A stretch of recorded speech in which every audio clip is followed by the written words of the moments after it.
Hi.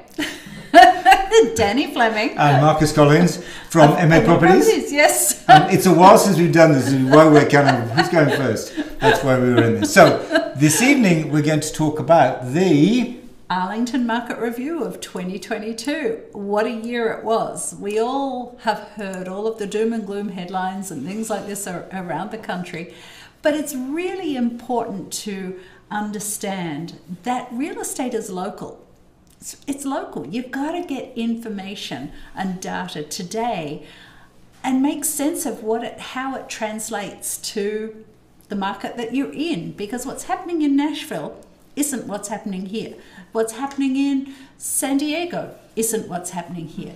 This is what's happening here. So we're going to go through this.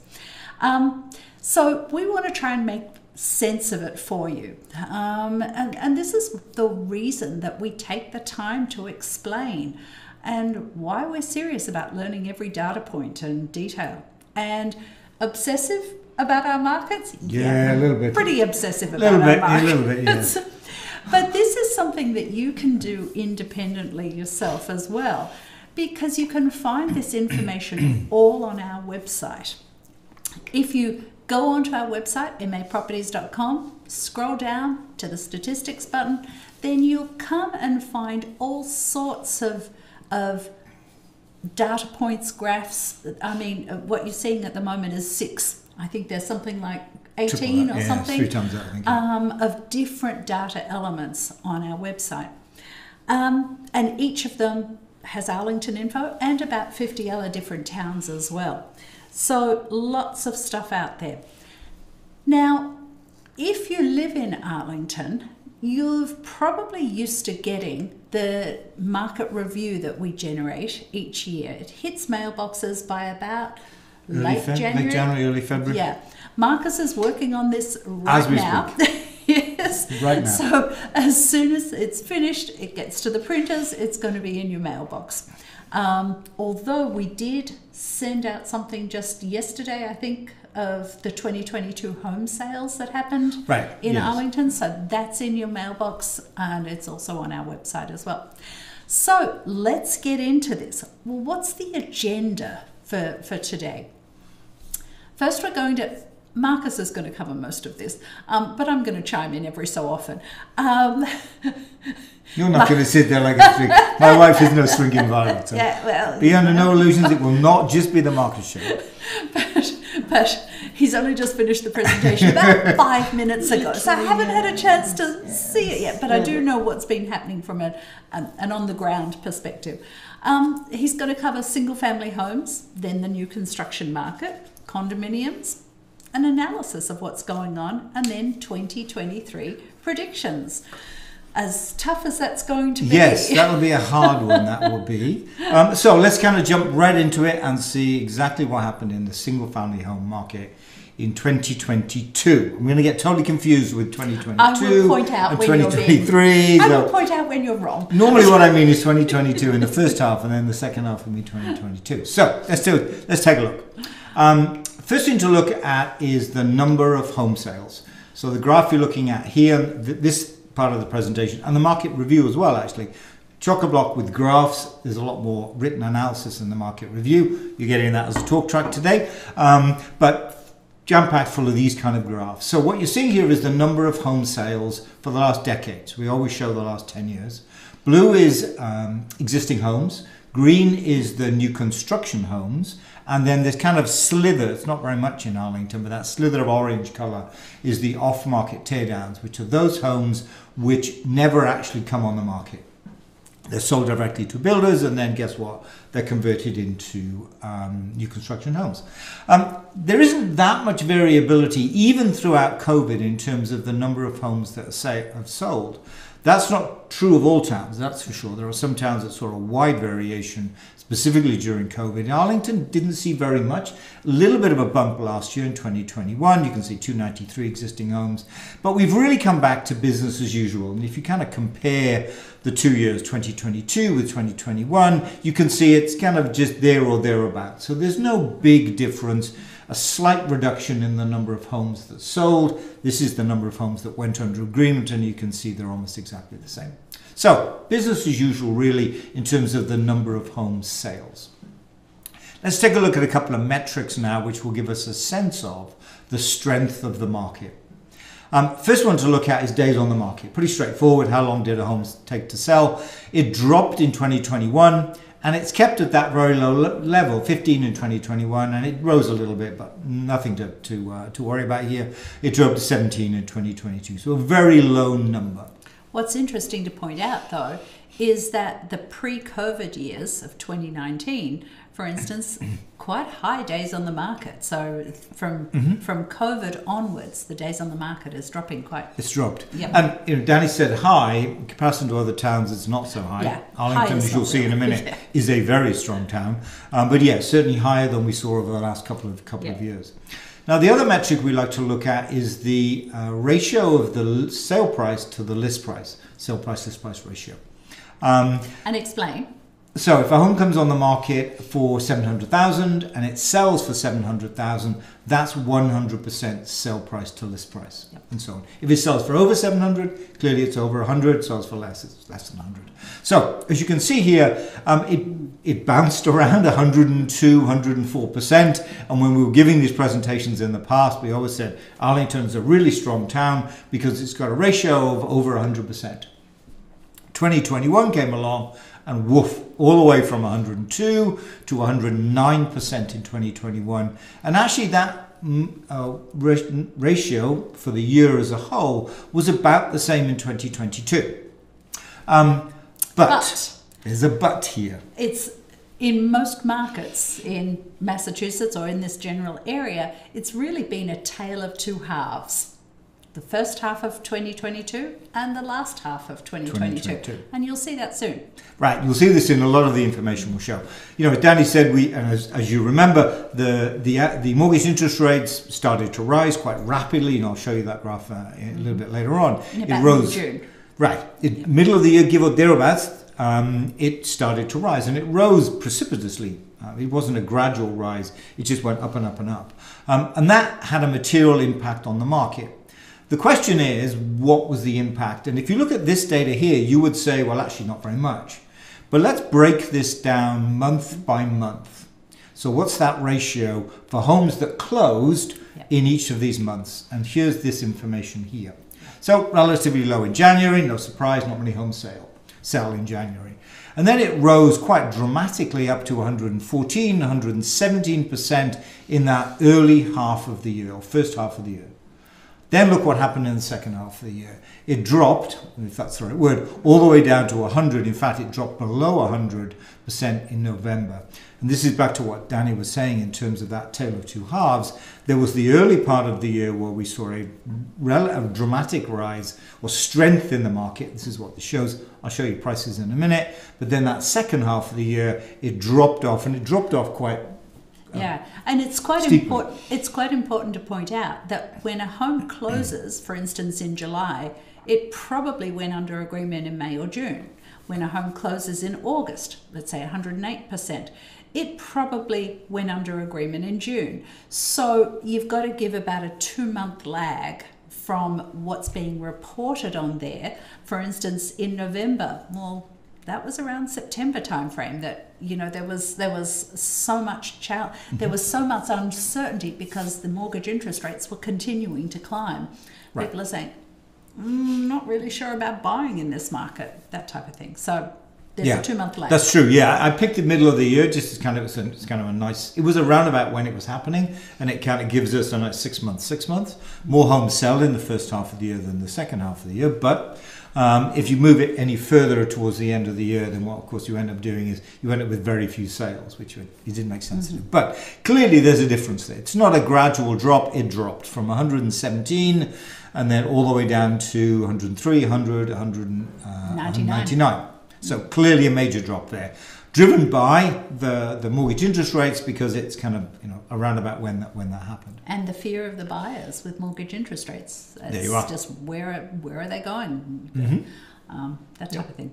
So prices. What's going on with prices? So here is the decade worth of prices. And as you can see, it's been rising rapidly, both in 2021 and 2022. A somewhat dramatic rise. In fact, let me look at my cheat sheet here. It rose about 16% this year.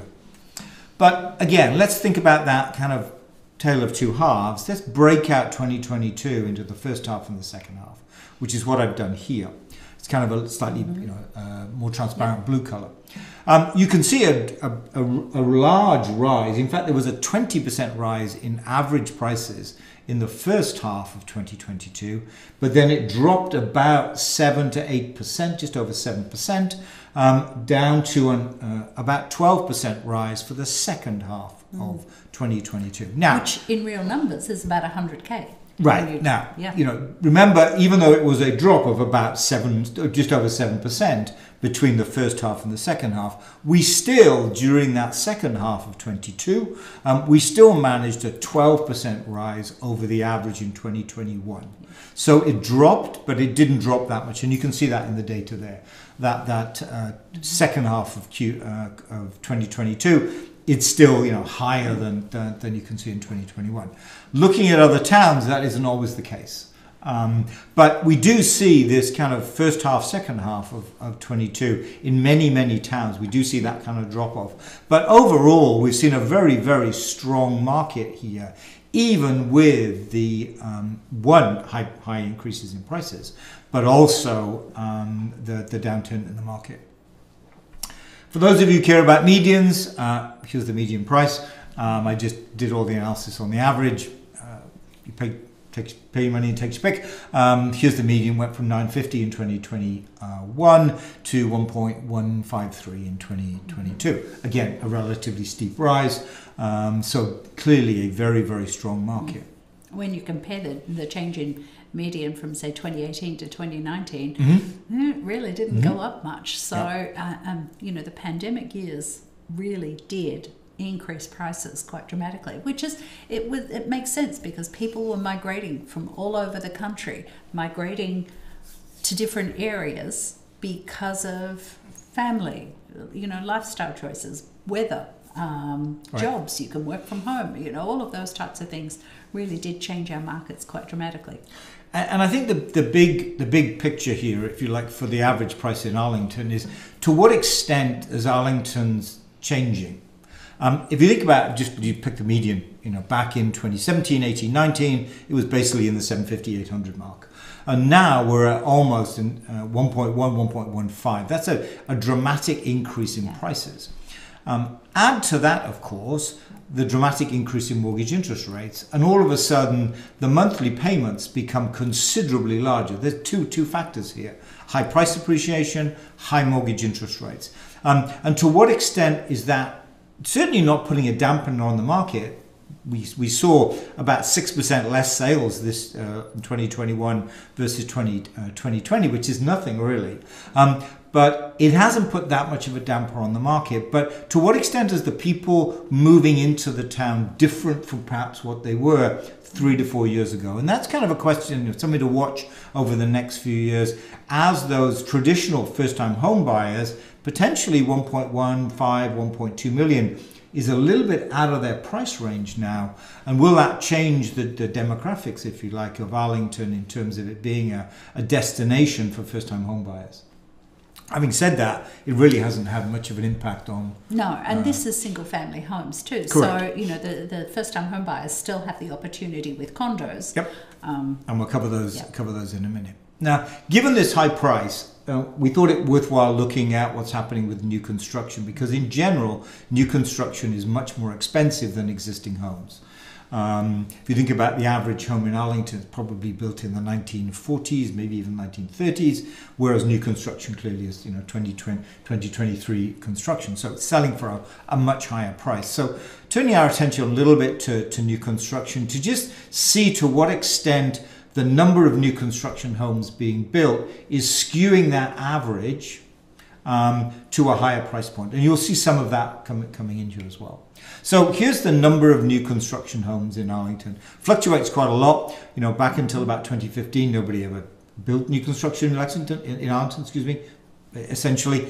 Then it kind of was in that 27, 26 price range, dropped in 2021, beginning to pick up again now in 2022. So small in comparison to the market as a whole, of course, but still the price point they're coming on the market at is having that impact on prices. And you can see that with the sale price distribution for these new construction homes. This is the last 4 years distribution. Back in 2019, the majority of new construction homes were in the 1 to 1.5 million price range. Today, they're in the 1.5 to 2, but guess what? There are even more in the 2 to 2.5 million. And so that new homes being built at those higher prices is beginning to pull up, if you like, that average and the median in terms of that price. So having some impact on price, but not that much of an extent. Certainly not enough to explain the kind of 12-16% rise we're seeing in prices, but it's having some impact on that, which is why I wanted to show a little bit about new construction and to show that today homes, 10 homes in fact, are between 2 and 2.5 million sold in Arlington, which no more than 3 to 4 years ago would not have been the case. So it very much can command those high prices, and that will inevitably bring developers into the town knowing that they can get these high prices for their homes. So something to watch in terms of the number of new construction homes rising as average price of new construction homes increases. And the number of developers coming in and trying to buy off-market teardowns. I did notice that I believe it was 2017, there was a dramatic increase in number of teardowns, which relates to when those homes were being built, why there was such a large number. And you know, it's always a cautionary tale that a lot of folks think that when a developer knocks on their door and offers them money as an off-market sale, a lot of folks don't realize you can actually get more money.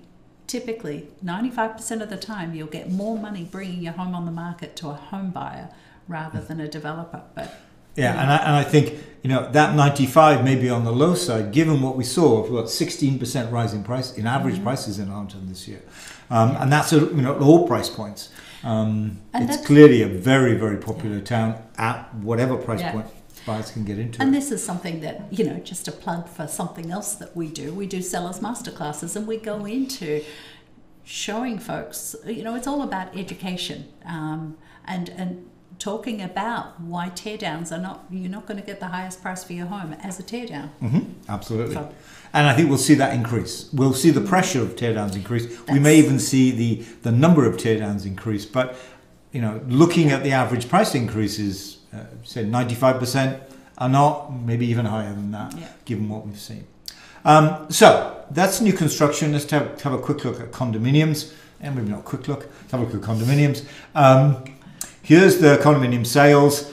Fluctuates a little bit. We saw a large number of condo sales back in 2021, 286 existing homes. That reduced slightly, reduced a lot actually, down to 211, if I can see those numbers there, 211 this year. It does vary a little bit, as you can see in the decade worth of data. So we definitely did see a decrease in the number of condominium sales in 2022 versus 2021. Back to those key metrics we like to look at. Here's that sale price to list price ratio. It's considerably lower and has been for a while than single family. Single family has always been somewhat stronger. Condominiums had the added benefit of the price, of course, being lower, and that brought more buyers in. But they've always been performed slightly lower than the single family market, and it dropped to 102%. But again, let's look at this. Tale of two halves. There you go. And you can see it dramatically here. I was quite surprised when I saw this information, this data. You know, it's quite high, it's 106, 107, and then back. It's almost like a light switch went on, and it dropped right down to actually below 100% in the second half of the year. Well, typically, because your first-time home buyer is more impacted, they're borrowing more for the home that they're buying. even just a 1% increase in mortgage interest rates is going to dramatically impact them, and that's absolutely seen in these graphs. Yep. Yeah. And I think, you know, if you look at almost any town that is affordable, I'll use that as an example because the average price in Arlington is about 700,000 For condos. For condos, Yep. you know, any affordable town is going to see a similar impact. This kind of drop off in the second half of the year as those first-time home buyers, exactly as you say, Dan, you go all of a sudden, oh, hold on a minute, Yeah. I can't actually afford it anymore. I was struggling to be able to buy that 1-2 bedroom condominium in Arlington. Now actually interest rates have risen by 2-3%. I can't afford them at all. I'll stay in my rental until things get better. Absolutely. Yeah. And actually in the market review, we give an analysis of the rental market. I didn't want to do it this evening. It kind of doesn't really fit in this market, but in the market review, we'll take a look at the rental market as well. There it is. So average prices rose, you know, as you can see, a rather substantial rise, but no surprise as we break that. We can apart. see. Right, and if I just get my numbers here for condominiums for Arlington, we saw about an 8% drop in the second half of the year in terms of the average price. And so first half of the year was up about 16%. All told, we're at about 12% for the year. Still higher, but nowhere near as high as we were in that early part of the year. This is what we want to stress. It's different for every single town. It's really quite dramatic how different it is depending on the town that you're in and the price point of the town that you're in as well. Yep. So. Real estate is local and is kind of an age-old statement, but is absolutely the case. You know, we've seen a decline here in Arlington, but overall, it's still gone from 16% to 12%. Yeah. Whereas if you're in other parts of the country, it may have gone from Nashville 10% to negative 10%. And so you're right, everything is very much local to the market. And the market dynamics in Arlington are different from they are in Lexington or Winchester or Waltham or Burlington. The market dynamics really dictate, and that specifically here in Massachusetts, school systems and so on, is all based around the town. And that's why you see a wide discrepancy between towns that are essentially adjacent to one another. And this is part of the challenge when the doom and gloom headlines come out that are national. People really worry without looking deeper at what's going on in my town or the town that I want to buy, because it's not necessarily the case at all of the doom and gloom headlines. So, right. And this is exactly there it is. There you it's can not see the it doom there. and gloom. Right. I mean, sure, the second half of the year wasn't as good as the first half of the year, but it's still fantastic. Right, 12% is pretty good, let's face it. Yes, certainly 12% is better than you get in the stock market, right, for that same period of time, it's fair to say. So, that's condominiums. So, kind of put some wider perspective here in terms of, what's happening to the market. Last couple of years, many people who've watched the presentation we've given have seen this slide before. Really, changing housing demands drove the market. That's now declining. COVID is still a thing, but it's clearly nowhere near as much as it was, the last 1 to 2 to 3 years ago. So this changing housing demands beginning to not be a dominant factor in terms of the housing market. We're returning to the good old days, if you will. 2017, 18, 19, where it's really that change of demographics, which is changing the housing market. And what this graph here shows you is the number of people in each different age bracket. That top yellow bar are the downsizers, baby boomers born just after World War II. They're now thinking of retiring and therefore downsizing. The lower bracket is the first-time home buyers, the millennials. And if you think about the Arlington market, back to the dynamics in Arlington are different from other towns, both of those groups see Arlington as a great destination. And that's what's driving the market and will continue to drive the market as we think about 2023 and 24 and moving forward. This is what's going to drive the market, is the change in demographics, no longer the changing housing requirements because of COVID. And actually, it's interesting because when you sort of say what's driving the market at the moment, and it's not necessarily COVID anymore. I went to visit someone today, and Proposition 1 is what's driving them to move out of the state. You got taxes. It's quite interesting. There we go. Taxes, yes, unfortunately, yes. It's back to that. There's somebody who's looking now to downsize. In this case, not to downsize into Massachusetts, but to downsize outside of Massachusetts. Yeah. But that's a sell. That's a sell in Massachusetts and a buy in somewhere else, New Hampshire or Florida or whatever it may be. Yeah. So this is what's going to drive the market moving forward, and will continue to drive it. The challenge will be, I think, the first-time home buyers, and we saw it very much with the condominium market, they're beginning to get priced out of the market. Prices have risen. Interest rates have risen, and I'll just show you those right now. And that's beginning to price them out of the market. And you can see that decline in terms of that sale price to price ratio for the second half of the year. This is mortgage interest rates, the last, actually it's since 2000. The orange color is 30-year fixed and the blue is the ARM. Doesn't make any difference. As you can see, if I can use my magic, there we go. That dramatic rise there from about the middle of 2021 is what you saw shown up in the metrics that we just showed you. It's that dramatic rise there. And what I think is important to sort of point out with that, when you look at the 5/1 ARM rates, they're significantly less than the 30-year fixed. But what we found with buyers over the last decade have had really, really low interest rates. So why even think about a 5/1 ARM? That they just weren't even in people's wheelhouse. They weren't even thinking of them. And now we need people to think about them because that is a far better, lower interest rate. So maybe people should start thinking about 5/1 ARMs again. I think undoubtedly people are. And then refinance in 5 years' time. And speaking of refinance, let's take a look at what the predictions are. Yeah. So this is here, the blue graph, this is a mortgage interest rates. The blue graph is year by year, except I left 2022 quarterly. And just to show you, if I can kind of highlight it here, show you the rise we saw in interest rates in 2022. The growling behind us, by the way, is the dog. It's our dog. The dog is on the carpet having a whale of a time. The green are the predictions. He's coming to say hello now. The green are the predictions. Now, with the benefit of hindsight, we've been following this for a long time, and they've not been very good about predicting interest rates. But I thought it was worthwhile to show you. Here's the predictions through 2024, which is pretty brave in my estimation. You can see that interest rates are set to decline over the next 1 to 2 years.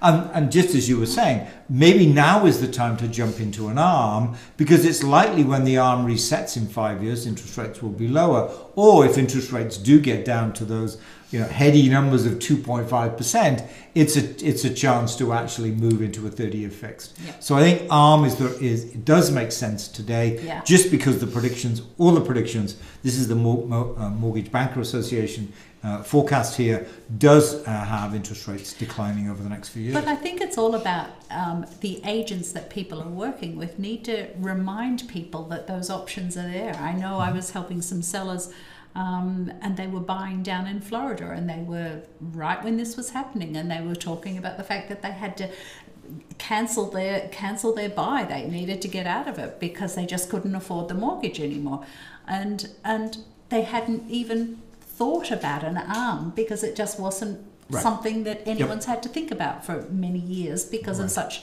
low interest rates that we normally had. So. Right. It's strange to me. I'm from Europe, Danny's from Australia. There is no such thing as the 30-year fixed in Europe, let alone the UK. It is all not only a 5/1 ARM, it's a variable rate mortgage. So it changes month by month. And so 5/1 seemed like a good idea. 30-year fixed didn't make any sense to me, but my head is in that ARM world because that's where I grew up. So it's surprising. I don't remember what it was like in Australia, but I don't think it had fixed rates. No. Yeah, no, there's no such thing. So that's kind of the underlying trend that we see of declining mortgage interest rates over the course of this year and into next year. So, lots of discussion. Danny mentioned that he's just disappeared. The dog just disappeared. So the growling will stop as the dog just disappeared. Back to that notion of what you were talking about of everything's real estate is local. Has there been a housing bubble here? Doesn't look like it. I mean, we've definitely seen a decline in that second half of 2022, but still overall for the year, it's higher. So in fact, in terms of single family in Arlington, it's still higher based on the second half of 2022. So clearly not a housing bubble in terms of a dramatic reduction in the number of prices. But I wanted to kind of throw this in there just to say, well, maybe this isn't quite what's happening with us. Other parts of the country, different story, of course, but really nothing on this scale for us.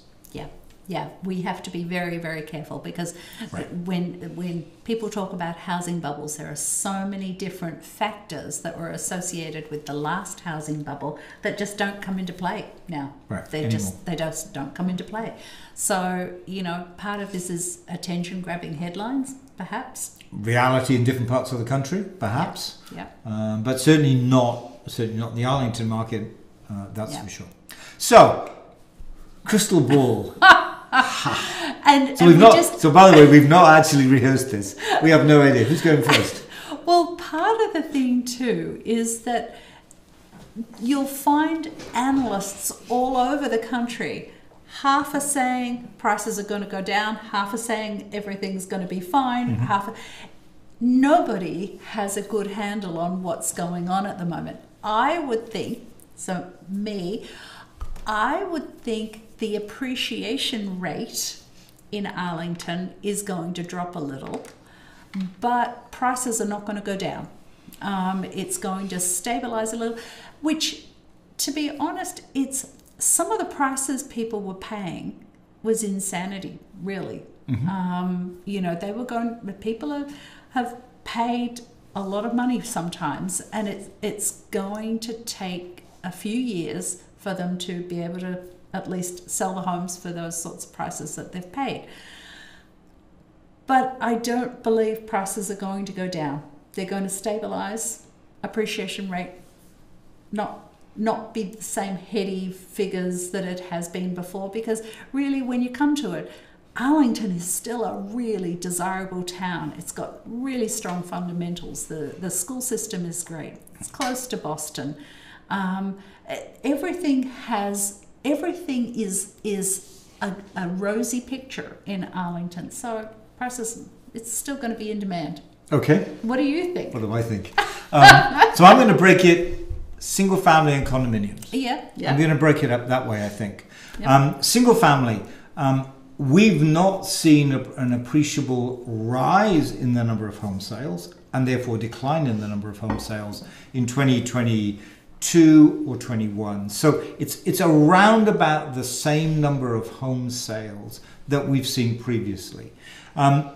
If sellers begin to understand that, yes, there was a little bit of a slowdown in the second half of 22, but look at prices, they are still considerably higher than they were previously.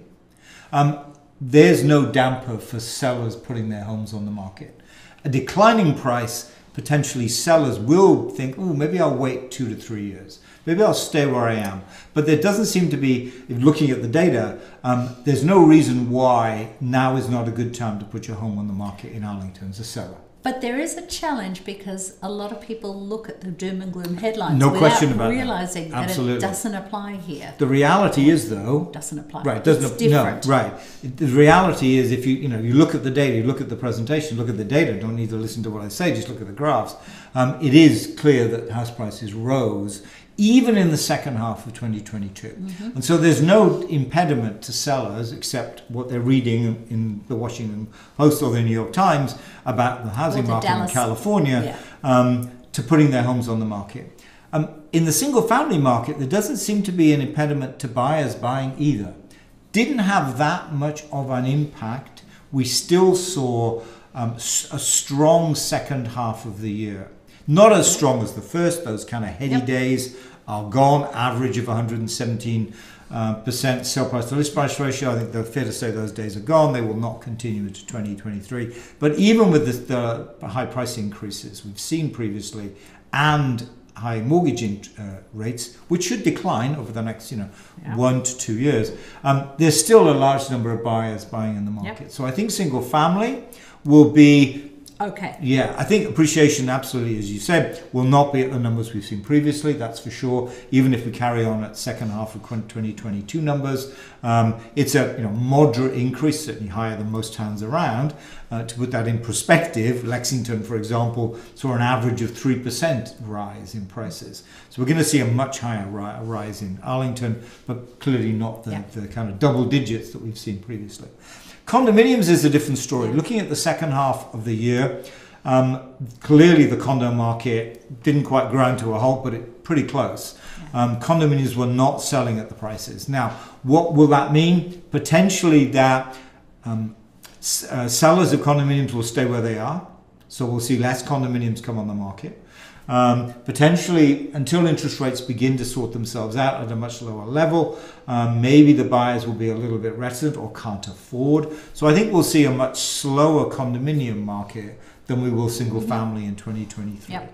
So buoyant buoyant, not at the heady levels of 2021, but certainly for the second half of 2022, continuing in single family, and potentially a slowing down, maybe zero, maybe slight decline in condominium prices until interest rates begin to kind of pick up or go down, and therefore the market begins to pick up. And that certainly looks like, if anything, it's the end of 23, maybe into 24. So I think we're going to see a bumpy ride a little bit in the condo market, but clearly not that way in the single family market. Yeah, I don't know so much of a bumpy market in the condo market. Okay, there we go. Steady, we never agree on this. Steady. Okay. So there we go. That's for what it's worth. That's pretty good for a prediction on the 15th. We'll get the date, the 15th of January. We'll probably come back in February and go, so we got that wrong, didn't we? But hey, that's why we need to... we need to fill people in on what we believe and what we're seeing and what we're talking to people and we're talking to buyers and all of this sort of stuff. Absolutely. We need to get this out there because information is key. Yep. All right. So... Thank you for coming. Right, thank you for listening. The market review, the paper version with lots of these graphs with some written analysis instead of talking analysis. Maybe that's better. I don't know. I think the talk is easier than writing. I'm going to show you. We'll be in the mailboxes hopefully within the next 2 to 3 weeks. Lots of information in there. Looks at the rental market as well. Yep. So look out for that. And if you've got any questions about anything, then please don't hesitate to reach out. We'd love to talk because we like talking real estate. We do. As you can see, we like talking real estate. And we have lots to talk about. I mean, it's been an interesting year. It's not like, it's not like it's been a rather boring year with a 2% rise in interest in prices. It's been a very interesting year. So, and we keep our finger on the pulse as to what's going on so we can fill you in month by month. Yep. Okay, look. With our market updates. Indeed, there we are. All right. Thanks very much. Bye. Bye.